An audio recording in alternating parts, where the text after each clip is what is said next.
Hello and welcome to this second module in our social media training. If you've been tempted to bypass module 1 and go straight to platform specific training on module 2, can I please urge you not to give in to that temptation to go back and do module 1, because although we do touch on social media engagement and content management in this module, it's nowhere near as detailed as what we were talking about in module 1. And really there is no point getting these platforms set up unless you understand the rules of engagement. So a very important point, please don't be tempted to go straight into any of these modules without doing them in specific order. They've been put together with that view in mind. So in part 1, and we're going to do this over 2 one-hour sessions, we're going to be looking at getting started with Twitter. This is a real sort of ground-up basics of how to get the account open and how to get some traction before we do anything in terms of content management or anything like that. And a lot of people do say to me, particularly on training courses, you know, I don't need Twitter. I've got enough on my plate doing a job, let alone having all these different platforms. I can get on with LinkedIn, that's fine. I understand LinkedIn, so I don't need any more, thank you. Well, not really understanding the real benefits and perhaps even the unique benefits that this platform brings, because really this is a great opportunity to be very gregarious and very visible in promoting what it is we do, but not in a sales type way, through engagement. And the other point that people make is, well, no one needs to be knowing what I'm doing. No one's interested in what I'm doing. They don't care about what I'm up to. And yes, there are a lot of people saying just having my breakfast and just having my tea on Twitter, but in truth, you know, those people you don't have to follow. Because Twitter can be used for business, it can be used socially, it can be used from a PR point of view, from a charitable point of view. There are many different ways to use Twitter. And really, there are 3 things you can do. You can send a short message to a bunch of people publicly. You can send a short message to specific people publicly. And you can send a short message to specific people privately. So if you think of an SMS text message, which this was really meant to be a slightly more sophisticated version of originally, you send an SMS to somebody specific and you can do that privately. Well, that was option 3 there.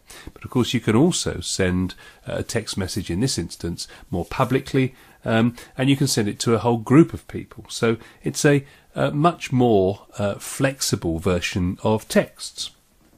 And many people call it the micro-blogging service.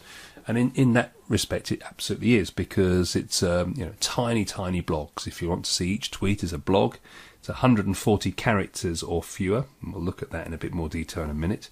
And this was a limitation originally intended to make Twitter compatible with mobile phones and text messaging. Now it's a useful characteristic that allows users to receive rapid-fire, concise information from many, many people. I think it's Gary Vaynerchuk, one of the luminaries of Twitter and the whole social media content marketing world, who says that he's actually banned email from his world now. He actually asks people to contact him via Twitter because with 140 characters, people tend to get to the point. None of the platitudes that you get in emails and all the soft soaping that we tend to put in our emails, just get to the point, and actually he can get through stuff much quicker as a result. So let's just take a quick look at Twitter. Well, I guess it has to be the ultimate outbound message tool. It's quick and to the point. It enables simple monitoring and management of conversations, as we said. It's got a great search function in it, by the way. And many people think that's actually the intellectual property that makes Twitter as valuable as it is. It's got a great search tool. When you search in the search bar for things that are being said on Twitter, it finds stuff for you very, very easily and very well. And it isn't always what you say about your brand on Twitter that gets you noticed. It's what other people say that has a real impact. People pass on messages to their followers. It's called a retweet, and we're going to look at that in just a moment. But retweets and interactions can do more for your brand than any of the other social sites. Unfortunately, because a lot of people get on there, I was talking about learning the rules of engagement earlier on in Module 1. But of course, a lot of people open an account like Twitter and they say, right, this has got to work for me. You know, this has taken a load of my time. and I'm going to get out there and I'm going to make this sell for me. Well, of course, that's exactly how not to do it. I can't stress upon you enough. This is not about sell, sell, sell. It's about engagement. So noise and spam are rife on Twitter. There's plenty of people selling their wares. They're all on transmit and not on receive all day long on Twitter. But that, of course, means that with all this other stuff and nonsense going on, it's very difficult to stand out. So good content is what it's all about. And that's always going to generate good traffic for you, to your website or to your blog or to your Facebook page, wherever you want to direct people. If you've got good content, they will continue to look at that and come back for more when you tell them that there's more when you post it. And along with Facebook, Twitter has been identified as one of the key components of Google and Bing's search engine rankings. Google looks at this kind of stuff if you've got a Twitter account, and actually when you search for particular companies or individuals, you often find their Twitter account listed very high in a Google search. So Twitter is about relationship building, and it's a relationship maintenance tool. The most obvious business use of Twitter is to meet potential customers and leads in the same way that you would at a networking event or a trade show. But you can also use it to develop your brand. You can use it to interact with the customer base. You can track what people are saying about your company and brand. You can create a buzz about upcoming events. You can help individual employees, if you've got more than just yourself working in the organisation, to act as liaisons with the public. You can promote other content that you've created elsewhere, such as a webinar or a blog post or a podcast. And you can develop direct relationships with bloggers, journalists and potential PR placement. And of course, you can generate sales leads for your business. Just because I'm talking about engagement doesn't mean to say that you can't do a little bit of sales related tweeting, because people want a mix. People want to see it's you. People want to see you engaging and being genuine and real and honest on Twitter, but they don't mind if you're doing all of that, a little bit of the sales stuff as well. So it's important to keep that in perspective. Let's just have a little look at the history. 200 million accounts currently on Twitter or thereabouts. What's interesting, it's there's one network that has a female skew. 53% of the network is female, 47% is male. And that's really particularly interesting when you look at the tweeting of the two sexes. Women get this so much better than men. They really do. And you need to look no further than the wedding industry to see how this works. And I like to make an analogy to people's relationships in real life, because women with their friends talk regularly, a little and often. Men don't tend to engage with their friends quite so regularly, but when they do, they have a proper full-on day or a night out or whatever. But women are always texting and just phoning and having brief, frequent contact. And they're also very supportive and very understanding and empathetic of each other, whereas men tend to be quite judging at times. And I think if you can adopt those sort of feminine approach, if you like, to your tweeting philosophy, your strategy, you'll do a lot better on Twitter. When you look at particularly, say, the wedding industry, which tends to be dominated by female one-man bands, if you like, they're always there talking to each other, passing business to each other, supporting each other. When one puts up a picture of a new wedding dress they've designed or new wedding cakes that they've had ordered and produced, the other people continually take the time to promote each other's services and products. And that's very much about getting that leverage for your product or brand or service from other people. And that's very powerful because, to all intents and purposes, it's a testimonial. There was 226 tweets on launch day in 2006. Today that figure is achieved every 10th of a second, which is a kind of mind-numbing statistic when you think about it. There's 2 million daily tweets in 2009. Those rose to 200 million by 2011. And the most important thing, and the reason why this is such a powerful tool, is it is a great product for driving people to an unloved website. This is great at generating traffic to your website. So if you need more traffic, Twitter is the place to help yourself promote it. And I worked recently with a client, and we put 21 design tips. This is an interior designer. We put 21 design tips on Twitter, basically information that the pros use, if you like, to get great interior design. And of course, if you're a homeowner and you're looking to work on developing your home, perhaps redecorating, you'd like to know some of this stuff. I'm sure it would be of interest, particularly if you only have to just double click on a link and it takes you to a post. Well, those 21 tweets, which took us no more than 20 minutes to put together, generated 522 brand new visits to a Facebook page. Now, those could have been sent to a website or a blog, or even to a LinkedIn page for that matter. You can direct them to wherever you want the link to go to. It doesn't have to be a Facebook page. We were actually trying to promote a Facebook page in this instance.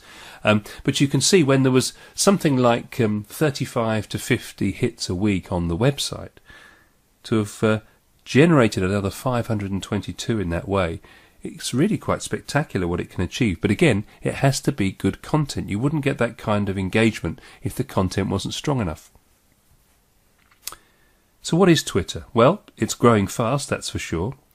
So to Twitter is to send out a short message known as a tweet. And when you send out a message, it can be read by everyone who follows you. Conversely, of course, you can read the tweets of the people you follow. So you have your followers and those that are following you. And you can send out short bits of news of interest to your friends, clients or customers. And of course through this you get to know what the people in your network are busy with, and vice versa.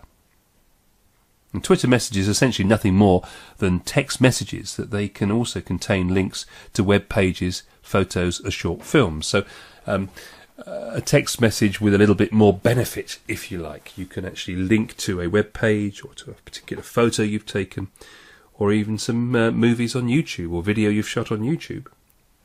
So a Twitter message can contain a maximum of 140 characters, which is just a little less than a traditional SMS message. And today many news messages appear first on Twitter before being taken up by traditional media. I mean, I think probably we have to look no further than what's happened in the Middle East with the Arab Spring in recent months to see just how powerful Twitter has been as a networking tool to let people know what's going on. And if you think about regime change in those countries, Twitter's managed to achieve in a few short months and years what many countries and governments haven't managed to succeed in doing for years. So messages appear on your Twitter page in chronological order, and this is your Twitter stream, the stream of tweets that people are posting that you are following. And that's what a Twitter stream looks like. This is from my feed, and I can see there the pictures down the left-hand side, the avatars as they're called, of the people who I'm following. And you can see how important those avatars are. They need to be, because they're quite small, they need to be very, very clear, good pictures. There's some good examples on there, and indeed there's some bad ones. We want some good, clean pictures. And you can see as well that there are some companies who've put their logo on them. There's nothing wrong with that. But I do believe, and all the best advice I was ever given when I started out with Twitter, was to try and get my personality across through my profile. Because people, as I said in the first module, people follow people, people buy people. They don't necessarily follow a brand, not unless it's, of course, a very well-recognised brand. So, and also, of course, when you look at a logo, like the Achieve IT logo there, it actually doesn't transfer very well into that small box. It's particularly small, and if you're viewing that on a mobile phone, I suggest you probably wouldn't be able to work out what it was at all. But there again, having the picture of oneself there, as Graham does at the top, or Lisette does a little bit further down the page, that just gives you a very clear indication as to who they are. And if you're building your own personal brand, particularly if you're somebody who is a trainer or some kind of consultant where your personal brand is important, then I would suggest that you do have your image where possible. Even if you're on behalf of a company, if you're a one-man band, then by all means have your image, but have the name of your company in your username. And we'll cover that in a little bit more detail shortly. And the Twitter page has evolved quite considerably in recent months, no less. That new image at the top there, the Paul Allen image top sort of right of the tweet stream just above, that's all new real estate, if you like, that's been provided by Twitter for you to promote yourself.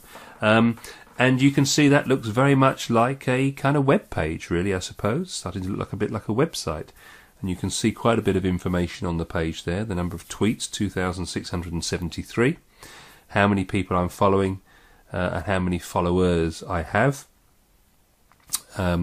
You can actually message me, the little envelope on the right hand side that sends a direct message to me. You can see the tweets that I've actually sent out underneath. So you can see today's tweet about smartphones, some interesting research in America about the use of smartphones. We did touch on some of that in the first module. And then the tweet below that, which was about viruses on Twitter.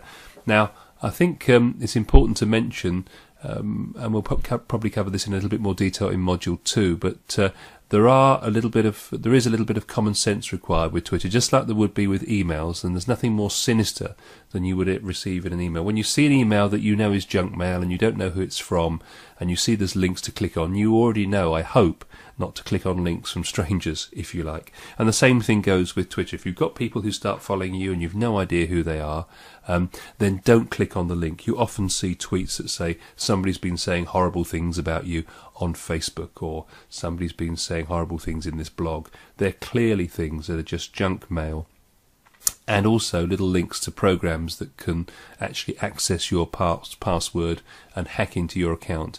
All they really tend to do is to pass the same message on to other people and spread like wildfire, if you like, through the Twitter population. That shouldn't put you off, because if you're just careful what you click on and you know the person whose links you're clicking on, then you won't come into any harm or any trouble. And the simple solution to that problem, if that happens to you and you do inadvertently click on it, is to simply go into your account, change your password, and deauthorize any apps that you're currently using in Twitter. Now, that might think, oh my goodness, what's he talking about? Don't worry, because we're going to cover that off in a more advanced part in part 2. So it is there is a resolution and a solution to the problem if you do click on those things, but just use your common sense and be careful. You can see that there's a branded outline around the back, and we're going to talk about that in Module 2. You can see on the left side the tweets in more detail, the top bar, top left, and then the list of the people that I'm following, the people that follow me, and then my favourite tweets, and also the lists of people, because you can actually put your followers into specific lists. So if you have prospects, existing customers, you can actually categorise your followers. And then the images you can see on the left hand side there are images that I've posted within my tweets in recent months. And they're very much social in fact, all of those. They're there just to express a little bit of personality. I thought they were fun or interesting at the time, and I've passed them on. You can also see then underneath suggestions of people that you might like to follow based on what Twitter has seen that you're posting about. Those are people who might be of interest to you.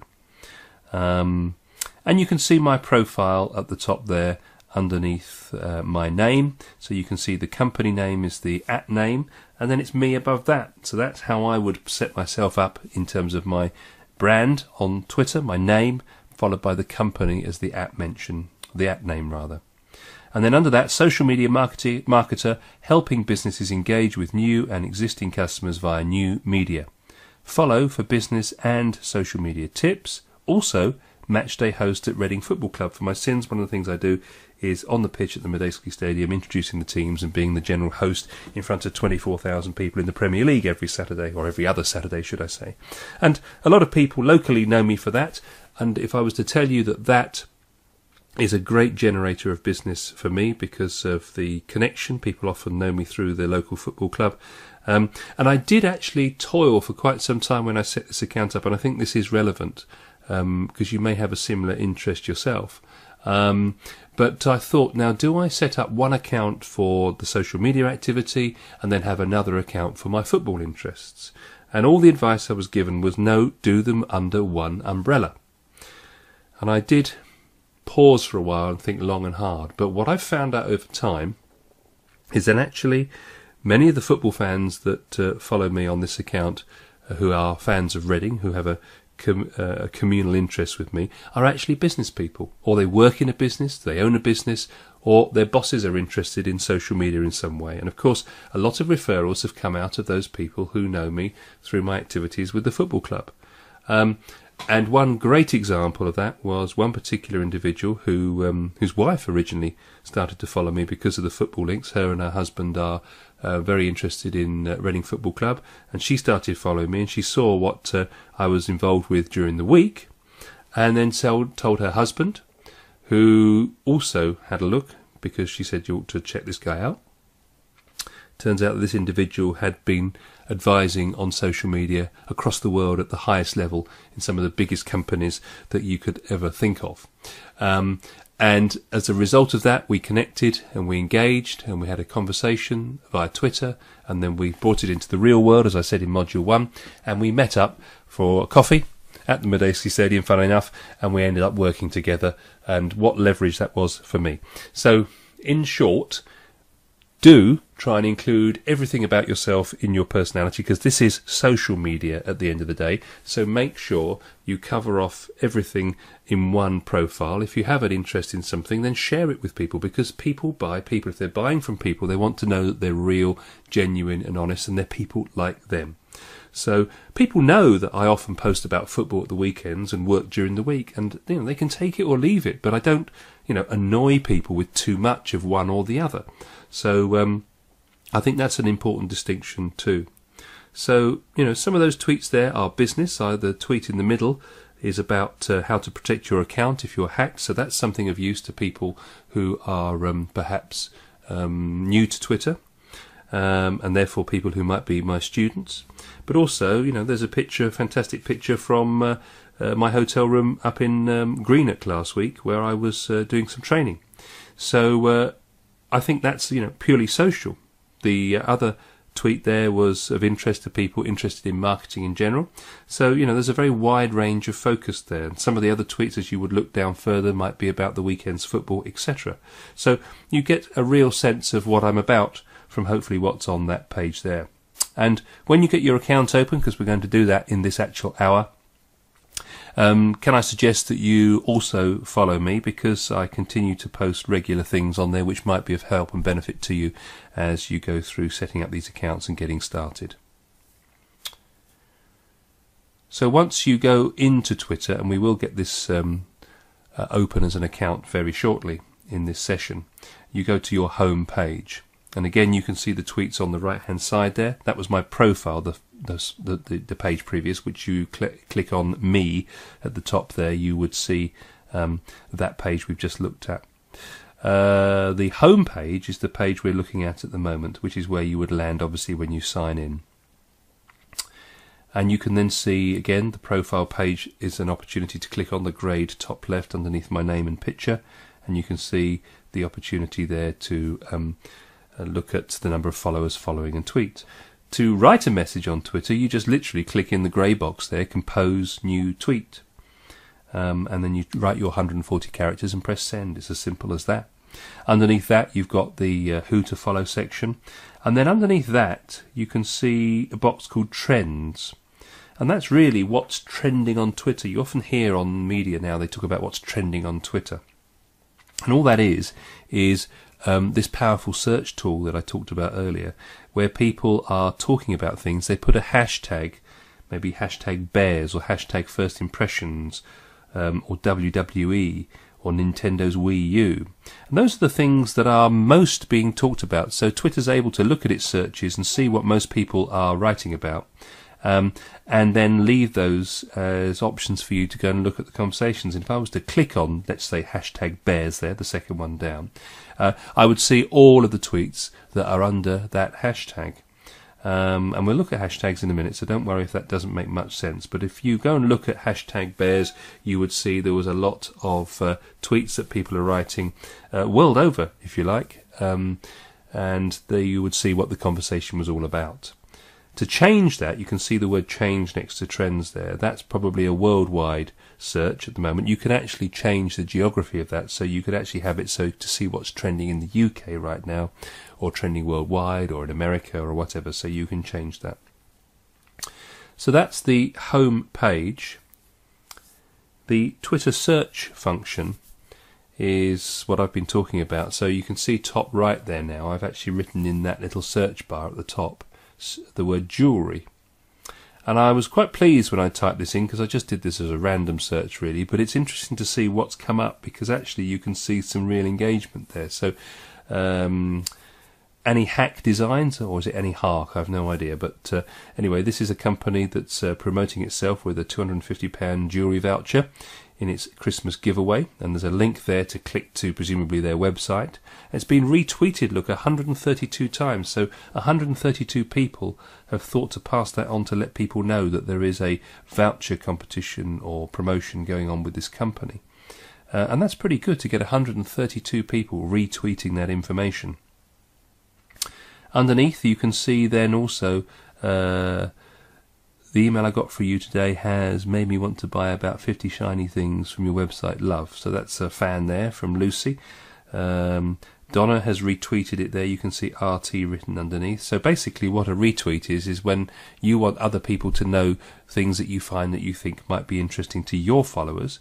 And that makes you look good to your followers because you're giving them things that they might benefit from.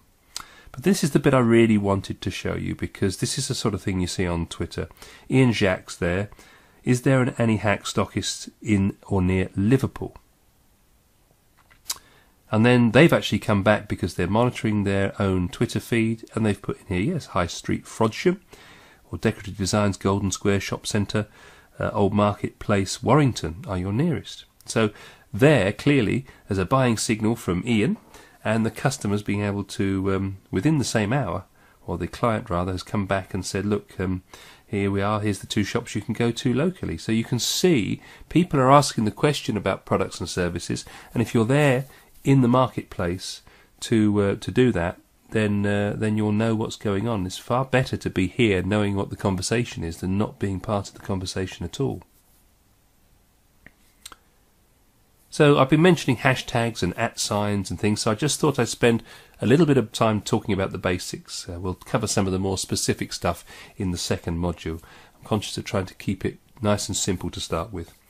And here's some of the language of Twitter from my own personal feed. So Richard was attending a social media boot camp by me, that's me, at Paul Allen Media.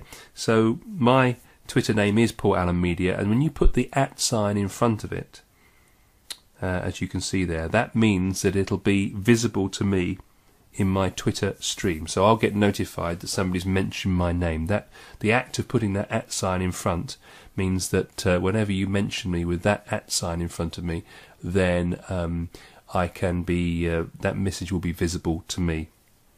I can also just type in Paul Allen Media as 3 separate words, and if I've got a search set up in Twitter to find anybody who mentions my name without the @sign, I can also find myself. But again, don't worry yourself about that too much at the moment, because we'll cover that off.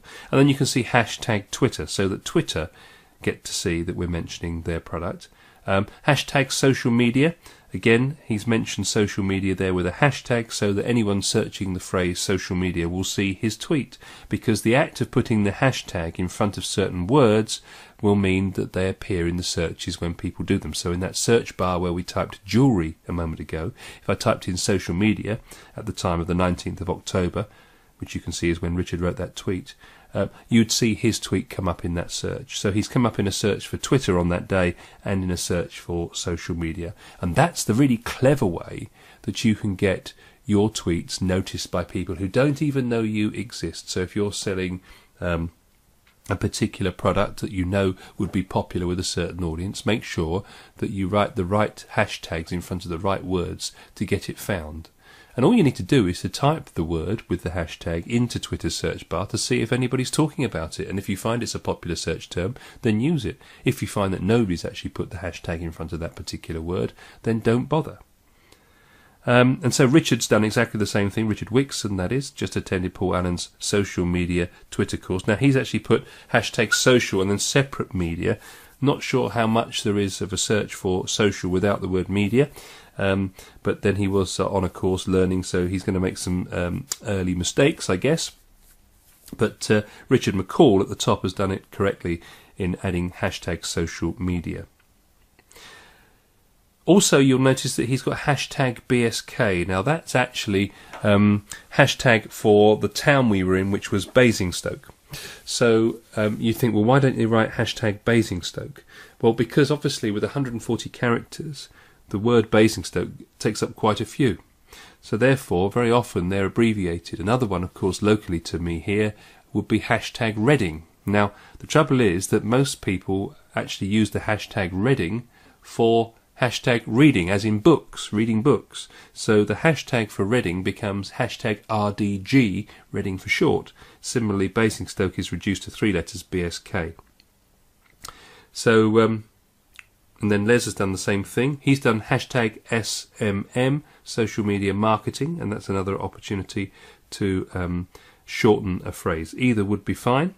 Peter's done the same thing there, and so has Janine at the bottom. So you can see the hashtag in operation there. You can see the @ name mentions there, and various options and different ways of doing that. So that's the @ symbol. Putting that in front of a name means that the person with that name will see your mention. The retweet, and the second tweet down, you can see there, RT Paul Allen Media. Now that means that Andrew has seen my quote there, which was Twitter hacked. Here's how to protect your account. Okay, and then a link to a particular website. So Andrew has seen my retweet, and actually that's my retweet of biz_quote. So it's been retweeted twice now. Andrew's actually retweeted that tweet because he's read it and thought that was interesting, and he wants other people to protect themselves, so he's passed that on to his followers. So, and the rule is that, and there's actually a very nice etiquette on Twitter. People are very, very polite to each other and supportive on Twitter. It's generally a nice place to be. And like I say, it's probably because it's mostly populated by females, 53% female skew. People are actually quite respectful. So it's always pertinent when somebody retweets your information to thank them. So I would hit return on Andrew, as we will see in a moment, and we will just thank him for the retweet. So we just say thanks for the RT. And at the top there, you'll see hashtag FF, which is one of the ones that we're going to look at a little bit more in detail in perhaps Module 2. Hashtag FF is Follow Friday, and the suggestion is that every Friday you recommend a minimum of 4 people that you've followed this week that you think are interesting people for other people to follow. That way we all get quality followers on our following. So hashtag Follow Friday. Robin is suggesting that Julie, the careers guy, John, Lakeview, Claire, Lord Sugar, me and Richard Branson are all good people to follow, which is very nice. Again, a bit of leverage, and you know, like I said earlier, it's what people say about you that's important. So that's Follow Friday, but we'll look at that in a little bit more detail in Module 2 when we talk about that. And you can see also at the bottom that Helen has also passed that tweet on about how to protect yourself, and Peter has retweeted 57% of small businesses say social media is good for business. So again, I can see notifications of where people are retweeting my information and passing on the message, and it's polite and proper for me to help them out by thanking them for their kind work. We mentioned the hashtag, and you saw the hashtag in action, so we've looked at that. And I mentioned about the private tweet. So obviously you can actually direct mail somebody, as we said earlier. The 3 types of tweet, if you remember back at the beginning of this session, we said were that you can send a short message to people, a whole bunch of people publicly, or to a specific person publicly, but just like a text message, you can send a short message specifically to somebody privately. And I just wanted to show you that although there is an option to click on the little envelope to send a private message, you can actually just click on the ordinary box, and then as long as you put a D, like I've done there in front of DJ Ollie General, as long as you leave a space and put the D in front of their name with their @ mention, you can send that as a private message. It's a little shortcut. Incidentally, it's important to remember that actually you can only both send private messages to each other if you both follow each other. So when you follow somebody, they have to follow you back. So there's a reciprocal arrangement, if you like. You both have to follow each other to be able to send private messages. If you follow somebody, so for example, Richard Branson, if I follow Richard Branson and he doesn't follow me back, I can't send him a private message. Only if he chooses to follow me back can I message him privately. Okay, but that's how you would actually, you can do a little shortcut, putting a D in front of a message to make it a private message. So just ahead of actually getting our sleeves rolled up and getting our hands on Twitter and getting started, which we're going to do in a moment, I just wanted to talk to you about why this is such a powerful tool. And I did a talk recently for the wedding community in Berkshire, and in that evening I talked to them about how Twitter is such a powerful tool. So earlier that day, at 2:02 in fact on that day, I sent this tweet out from my iPhone, and it said, "My friend's daughter is getting married in Berkshire early next year. Can anyone recommend a wedding planner?" You'll notice that I also put hashtags in front of the word married, and the word Berkshire, or Berks, and also wedding planner, on the basis that it would get seen by people who were searching in those specific search terms. So what do you think I got back from that tweet? Well, here's a busy slide, but I'll talk you through it. I'm going to start at the bottom left hand side, down by the logo. And you can see at 2:04, in the little grey box at the bottom there, at Paul Allen Media, so they've hit reply, and they've come back to me with the name of Denise Richards from Monkey Island Hotel. So within 2 minutes, I got my first referral. The person above, MSRFR, didn't know anybody, but also retweeted the message, so they're basically saying, well, I don't know anybody, but do any of my followers know somebody that can help Paul? And then at 2:11, Ian M comes back and says, who is a football fan, by the way, who follows me through Reading, so here's an example of him getting involved with me on a business level, although he's a fellow football fan. So he basically quoted the tweet saying, friend's daughter is getting married in Berkshire next year, can anyone recommend a wedding planner? And then he's written underneath at the bottom there, under the quotes, Tom Dance can. Well, because he's put at in front of Tom Dance, it means that Tom Dance has seen the message. So it's not surprising that 6 minutes later, the one above that, Tom Dance has come back in person, and he's replied to Ian and to me, Paul, my partner Emma is a wedding planner based in Reading. Let me know if you'd like her details. So now, at 15 minutes into the inquiry, I've got 2 potential wedding planners to help me. I then talked to the original person who sent me the name of Denise Richards, and I thanked them for the information. They said, you're welcome. And then the tweet above that was Ian back again, and he's noticed exactly what's going on. He's saying, wow, the power of Twitter, that was minutes. So he's worked out that this is quite impressive.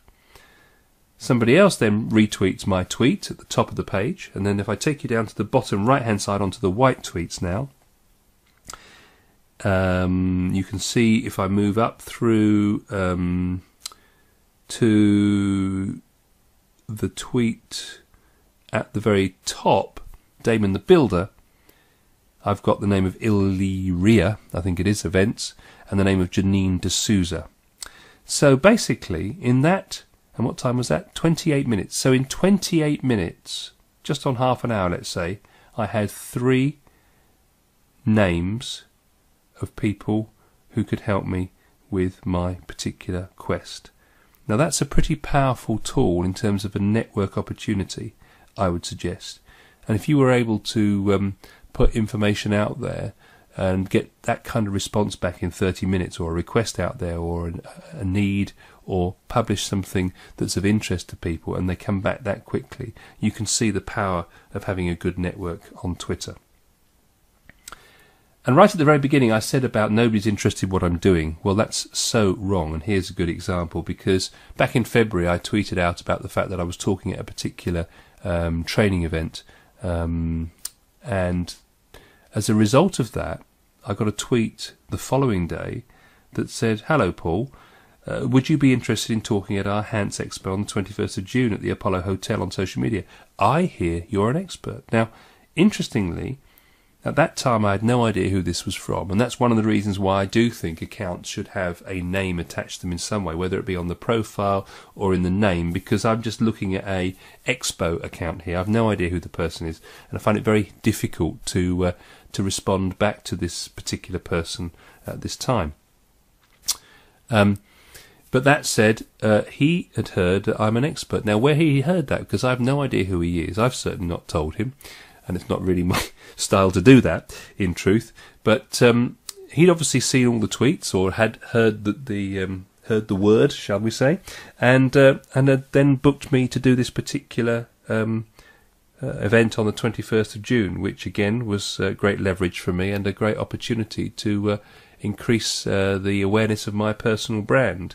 And that's all because I simply tweeted out on one particular day that I was doing this particular talk at this particular venue. Here you can see some of the activities that have been going on in recent months on my account. So if we start top right, Ali Monjak, fantastic presentation at Sales and Marketing Conference at Medeski yesterday. So that was very nice of her to say that. And then after a training session with Infosec, thanks Paul, great session, starting to see results already. Working down that page, somebody's promoted my blog, again another retweet of my blog on the boot camps that I run, similar to the course that we're doing here. So that was very kind and deserved a thank you. Somebody asked me, did I actually do plugins for WordPress, the bottom one at the bottom there. And actually they'd obviously got my name from somewhere, but that's not something I do, so I actually replied and said no, but I also put them in touch with somebody who does do that, and they said, oh well thanks anyway. And on the top left there, the blog about the social media training for Bootcamp for Business, Heather had only just seen this just before an event that was being staged, but she says it looked very interesting and keep me posted for the future. Well, that's clearly a buying signal, and obviously the follow-up from that very important. So you can see the kind of interactivity there is. And then Janine at the bottom there, thank you for changing the way I think about social media. Guys, this guy rocks, check him out. Again, what we were saying about getting people to say the right things about you on these platforms. So really, really important to get on there and engage with people. If I simply put out sales messages all day long, trying to sell my services, which would be a tempting and obvious thing to do in the world that we've come from, but not in the world we've evolved from, it's very important to try and get people to say this kind of thing. And if you engage, then you will get this kind of interaction from people and this kind of response from people. Furthermore, here's a couple more. Brown Box Photography, great meeting with Paul today. He's brilliant at all things marketing and social media. Check him out. There's the website. That's very kind of her to do that. Interestingly, this next one, somebody was talking about the fact that they were going to mention and use the Olympics to promote their business. Now, most of us know that it was a real no-no as the Olympics began to try and use the brand of the Olympics to leverage your business. And this person was talking about how they were going to use the Olympics on Twitter to promote their business. So I actually went back and took the time to say to this person, please don't do that because you'll find yourself in a lot of trouble. And I gave them a couple of links to, I think it was BBC News pages where this was explained in more detail. So, Paul, thank you so much for your advice. Do you have a link to some resources on the subject? Well, I'd already actually put a link in there, so they'd had enough from me. But the whole point of Give and Gain, again, like we said in Module 1, it was... it would have been no skin off my nose to not bother with that, really, in truth, but I just wanted to act in the way that people tend to act on Twitter. And so it's actually quite a nice place to be and do business.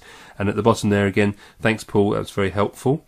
I'll change the wording on the web page. I do appreciate it. Now, that person will follow you back, and the opportunity to mention you in relation to social media as a good person for training, etc., there is a likelihood that that person would then recommend me to somebody else in the future.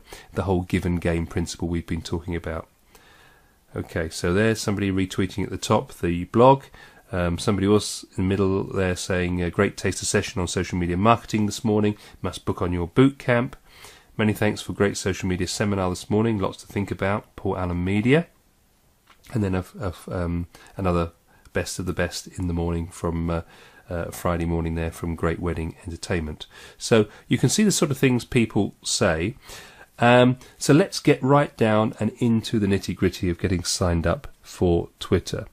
This is the page. If you navigate to www.twitter.com, couldn't be simpler, this is the page that's currently there to give you the opportunity to sign up. Clearly, you've got the user sign in at the top, and then you've got the new to Twitter sign up form at the bottom. Now, there are, if you like, two ways you can do this account. Some people call them company accounts, and the other one being personal account.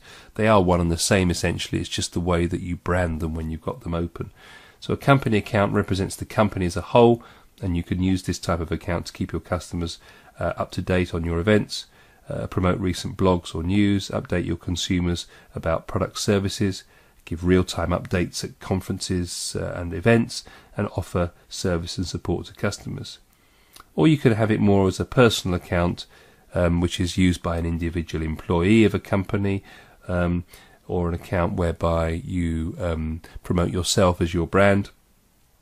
And it's more personalised. It can be used to talk about non-company related things, better for direct relationship building, and you can use that to act as a liaison to the public for your company, update people on what you're working on, share tidbits of information, also expand your company's network and make connections. Clearly, if you're working within a large corporate organisation, you're going to want to have a personal account for yourself, and the company will more as likely have a company account. If you're working as an individual franchisee, if you're working as a personal trainer, if you're working as a consultant or any kind of one-man band kind of business, then I would suggest that you combine the two, because that's where the power is. Like I was saying earlier on about the mix of Reading Football Club versus the social media activity, this really was a great opportunity for me to be myself and promote my brand. But clearly, if I'm working in a larger organisation, as part of as an employee of an organisation, then that's not going to be possible, and the company account route would be the only real way to do that. But remember, people engage with pictures of people, and they engage with people. They don't necessarily engage with company logos. So it's important to get that distinction right for where you are right now. As franchisees, my gut reaction would be to say that it would be right for you to set yourself up as somebody who is a representative of a particular brand. That would be the way that I would do it. In terms of your name, it's important to consider your username, because your name really should be as close to your name as possible, and that'll make it easier for people to recognise you offline.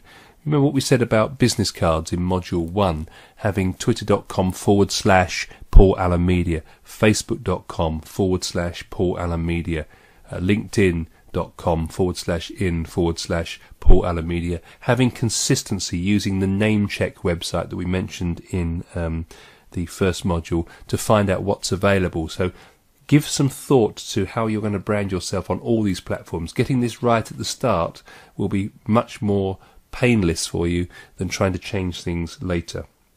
So having the right Twitter handle, as it's called, your Twitter name can often be called a Twitter handle, is important. Giving it some thought as to what you're going to call yourself. So in my case, it's Paul Allen @Paul Allen Media. Couldn't be simpler.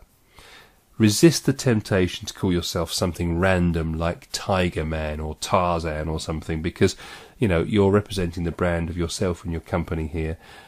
Try and avoid numbers as well. Joanne 123 just really reminds us of the old days of the AOL chat rooms and the like. It doesn't really put a very good professional image across of yourself. And try to avoid underscores, much as they can be useful for getting your name. It's just very difficult to show that, and people often miss it. Did they put a dash in instead of underscore? Did they miss the underscore altogether? Very often, if it's printed on a line, the underscore's on the line, so it's just a bit messy, and most people don't tend to use them. So remember that if you're going to do a company account, really you should be probably calling it the company name, and the company username would be the same. But really, I'm suggesting that you should perhaps try and use your name where possible, and try and find something with your @mention that is as as easy to find you by as possible. And you have 15 characters to play with when you set up an @name. So Paul Allen Media, you have 15 characters after your @mention name. Okay, so I'm at the Twitter login screen, twitter.com, and I've put my details on the front page, and it's taken me through to the sign up page. And here we are on this particular page, the sign-in page, where I'm being asked to put my actual name in at the top here. This is not your Twitter username. That's going to be the name down here in the fourth box. An email address to which they will send you a confirmation to check that the account is genuine, and also they're asking you to put a password in. So all fairly straightforward stuff. If you're not sure about your name, then there are some suggestions added here, and then the option to keep signed in on this computer. Bearing in mind what we said about your username, try to avoid underscores and a mixture of letters and numbers. Try and find something as close to your business name as possible. And also considering the NameCheck website, where you can get that consistency for the particular names that you want on each of the accounts. So facebook.com/Paul Allen Media, twitter.com/Paul Allen Media. Your objective here is to try and get all of your accounts with the same end to the URL, if that makes sense. So let's go ahead and create this account by clicking on the yellow button underneath. And there we are, we're straight in with the Twitter teacher sending us our first tweet. This is Twitter's attempt to help and be nice and friendly and supportive. Now, it's asking us on clicking next to add 5 followers. Now, generally speaking, Twitter allows you to follow a variety of fairly well-known and high-profile people, of which are listed here. There's nothing wrong with following famous people. In fact, some of them are very entertaining on Twitter, and they're a good way to get started to see what's going on and what the dialogue and conversation is all about. But then from a business point of view, the disadvantage of celebrities is that they won't follow you back, and they won't really have a full three-dimensional engagement relationship with you on this platform. So I tend to follow people who might be of interest to me from a business perspective, clearly, and look at what they say on here over a period of time to judge whether they're worth continuing to follow. But equally, I can put in here a number of people that I might already know. So, for example, this chap here might be worth a follow. And as you can see, it will add in me onto the list as well. So if I go back just to choose somebody else, looking down the list here, keeping my focus around BBC News might be interesting. Bill Gates. We'll add Bill as well, why not? And we'll click next. It's asking for 5 more. Now this goes to organisations. Here we are, business. So let's choose 5 of these. Okay.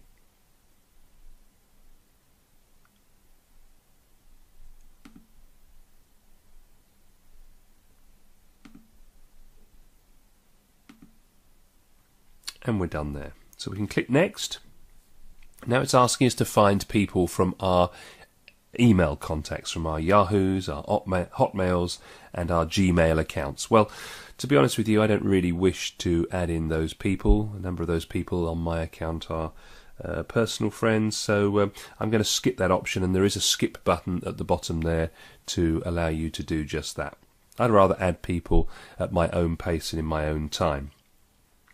This takes you through to adding your profile character, I suppose, and you've got the opportunity to click upload an image, and that will take you to your file directory within your computer, and obviously you find your avatar picture, and we did discuss those earlier on, and then upload that into that box there. Please note that of course there is a maximum size of 700k for that JPEG, GIF or PNG file. And then we want to add in our biography. So I'm going to put in here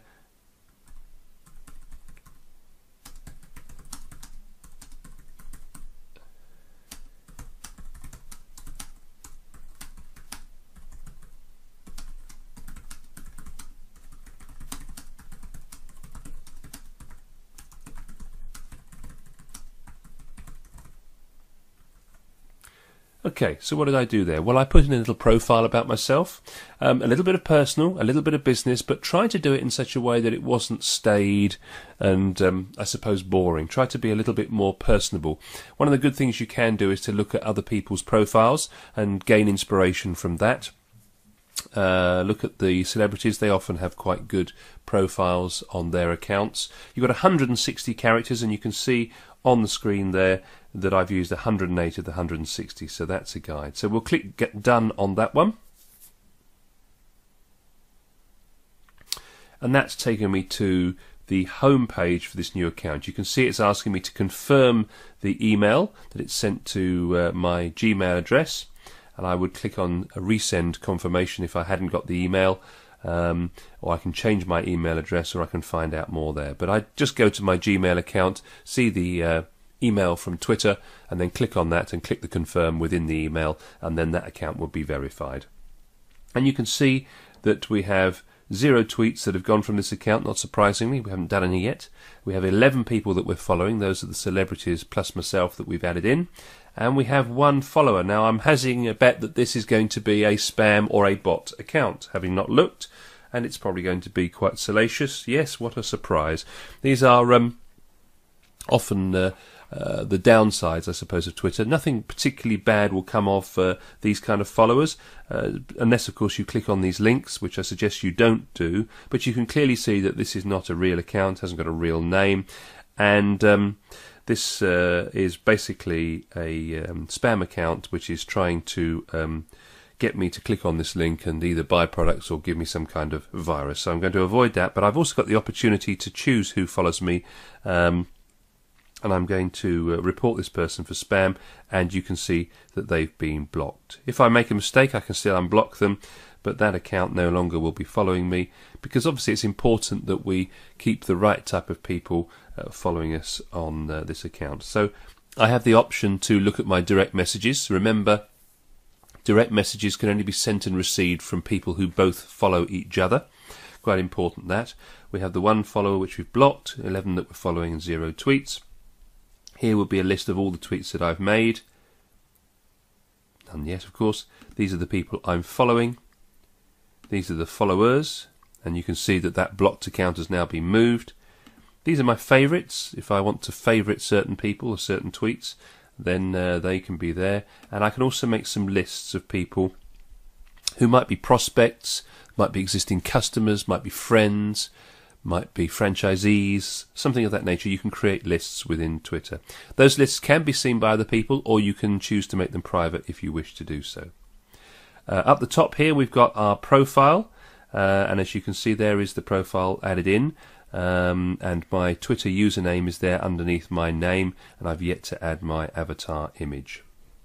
Across the top, this is the home page. That page we were just looking at, by the way, was the profile page, the me page. The home page is here, and on the home page you've got also suggestions of further people you could follow, and also what's trending across the world right now. And if I want to see what's there, Roman Abramovich, lyrics we all know, they're usually quite sociable things, but if I want to change it to the UK, I simply go to Change Trend, and then go down to our country, UK, and click Done, and there we are. I've now got the UK trends. Lyrics we all know is also trending here. Roman Abramovich, slightly more. Di Matteo, also trending today. So basically stories from the news. And that pretty much covers everything on the home page. The Connect page is the interactions between us. So interactions are basically all of the people who started to follow us or commented about us or we've had a conversation with, and these are the people that have just mentioned us in passing using our @TrainingPAllen name. And again, you keep getting suggestions of people to follow there. The Discover page is not a page I use often, but it's quite interesting if you're looking to find out what's going on in the world. You've got your trends down the left-hand side, and here on the right-hand side, you've got some suggested tweets that might be of interest to you, based on the kind of people you follow, and you can look in there to see what's available, and obviously there might be interesting stuff there to read. It's a sort of digest of stuff that's on Twitter that might be of interest to you. When we go back to the home page, there is one box I didn't cover, which was, of course, the compose new tweet. So I can write my tweet in there, and as I write in there, you can see the number of characters in the tweet goes down. I can also add my location, just like you would on a sort of Facebook app on a phone, or I can even add a picture, and again that would just take me to a directory within my computer, and I can add the photograph to the tweet. Be aware that when you add a photograph, it adds a link, and those link digits and letters and numbers add up towards your total of 140 characters, so you need to keep your message fairly short. Note when we go over a tweet here, you've got the opportunity to expand the tweet to see a little bit more, so you can see who's favorited it and who's retweeted it. You can also hit reply to reply. You can also retweet it to your followers, or you can favorite that tweet to be read later on. So if we want to retweet that, all we do is to hit retweet, and the button will allow us to retweet that tweet. Really, really simple. Alternatively, we can also tweet from this box up here at the top right hand side, where there's a little quill in the square, compose new tweet, and it brings up a full box on top of your Twitter stream. Either way works exactly the same, and they're both equally as valid. The other box to look at is the cogwheel, or the settings box. Here we've got the option to edit the profile, look at direct messages, look at our lists, get some help, of which there is some good help files within Twitter. Here's how to learn about the keyboard shortcuts, although I've never used them in truth. Here's how I sign out, and here's my settings. So if I go on to edit profile, because there's a couple of jobs here that I need to do, I can change my photo here. I can change that header background, which was behind my profile, and we will look at that in module 2. That's a little bit more advanced than here. If I add my location in, that's quite handy so people know where I'm based. Also, I add my website.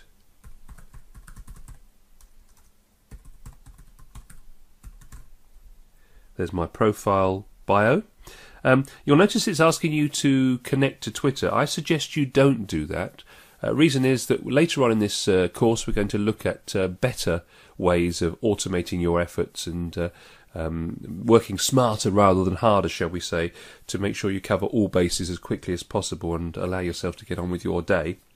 And the other thing that to mention on this is that very often when we're tweeting, of course, we're using Twitter language. We're using the hashtags, we're using the @ mentions and RT and all of this code, if you like, of Twitter.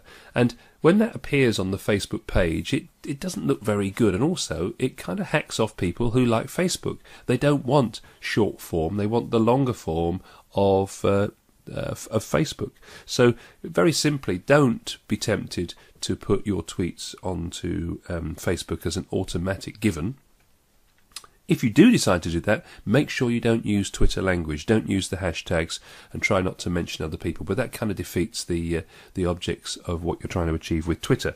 So I suggest that you don't connect, because I've got better options for you at a later date to allow you to connect the accounts together that is more palatable to your following. So let's save changes, and let's take a look at what that's done to my page. Now you can see that my website is actually here on the front of my page, which is very powerful. That takes me straight through to my website right here on the front of my profile on Twitter, and that's why you can see that this is such a great tool to drive people to an unloved website. If you're not getting much traffic to your website, here's a great opportunity for people to come to your Twitter account, having seen some of your tweets, and then click straight through to your website in a really prominent position, and that is fantastic. So back into Edit Profile, I just wanted to show you that there are a number of options here in terms of changing your emails, changing the language or the time zone, or the different kind of options such as protecting your tweets. You can actually protect your tweets. I suggest you don't necessarily do that. You want people to connect with you. You don't want to make it hard for them to get in contact with you. Protecting your tweets puts a validation code type mechanic in front of you, getting in touch with that person directly, and you have to confirm that you're who you say you are with one of those code type things. Passwords, you can change your password there. Put your mobile number in, change your email notifications. Obviously, Twitter lets you know when you've got messages and when people follow you. You can change that, turn it all off, or bespoke it to yourself. There's the profile page. There's Twitter design, which we're going to look at in Module 2. Then apps, we're going to talk about then, and also widgets. So we won't concern ourselves with those now.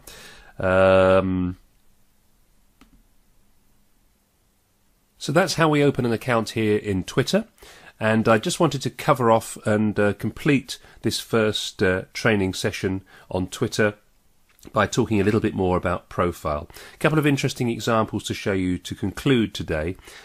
Firstly, a local newspaper that had an interesting bio on its profile. And you can see at the top left there, the Reading Post website. If you've got a story for us all, call us on 0118 918 3000 or email that email address. So what they're really saying is, whatever you do, don't use Twitter to get in contact with us. Get in touch with us via the website, or even a phone number, or even this email. So they're giving you all the options except the one that they're actually talking to you on to get in contact with them. A lot of these have improved over recent years as people have got better at using Twitter. Journalists in particular now understand the power of Twitter and use it far more effectively. But this is the sort of thing that you can often get wrong, because what they're saying there is don't get in contact with us via this particular platform. Use one of these other methods, because we're rather more happy using those, I suspect, than this particular new technology such as Twitter. So there's an interesting one in terms of actually not using the technology to its best advantage. And you saw mine at the bottom there, just a reminder about that and how that can now look in the new Twitter with the header image behind it, which looks rather nice.